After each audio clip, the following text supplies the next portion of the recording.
বাঙালিদের কাছে একসময় অফিসিয়াল ভ্যালেন্টাইন্স ডে ছিল সরস্বতী পুজো, কিন্তু 90-এর দশকে গ্লোবালাইজেশনের হাত ধরে 14ই ফেব্রুয়ারি হয়ে ওঠে গুরুত্বপূর্ণ। কিন্তু সময় বদলালেও আবেগের কাঁপুনিটা একই আছে। সরস্বতী পুজোর বাসন্তী শাড়ির সাথে এখন মিলেমিশে গেছে ভ্যালেন্টাইন্স ডে লাল গোলাপ। কিন্তু প্রশ্ন হলো, হঠাৎ করে এই 14ই ফেব্রুয়ারি দিনটা আমাদের ক্যালেন্ডারে এত গুরুত্বপূর্ণ হয়ে উঠল কেন? এর ইতিহাসটা কি জানেন? শুনলে অবাক হবেন, ভ্যালেন্টাইন্স ডে শুরুটা মোটেও রোমান্টিক ছিল না, ছিল রক্তক্ষয়ী। গল্পটা 270 খ্রিস্টাব্দের।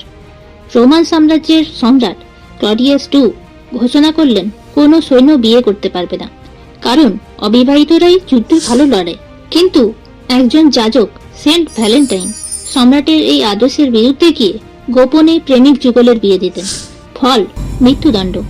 জেলে থাকার সময় তিনি জেলারের অন্ধ মেয়ের প্রেমে পড়েন এবং মৃত্যুর আগে তাকে একটি চিঠি লেখেন, যার নিচে সই ছিল ফ্রম ইউর ভ্যালেন্টাইন। সেই এক লাইনের চিঠি থেকেই আজকের এই বিশ্বব্যাপী উৎসব। আসলে ভ্যালেন্টাইন্স ডে কোনো তারিখ নয়, এটা একটা রিমাইন্ডার যে ভালোবাসাটা রোজকার। আপনার কাছে কোনটা সেরা, 90-এর সেই চিঠি লেখা প্রেম, নাকি এখনকার ডিজিটাল রোমান্স? কমেন্টে জানান। আর এমন সব ইন্টারেস্টিং ফ্যাক্টস জানতে এখনই চ্যানেলটি সাবস্ক্রাইব করুন।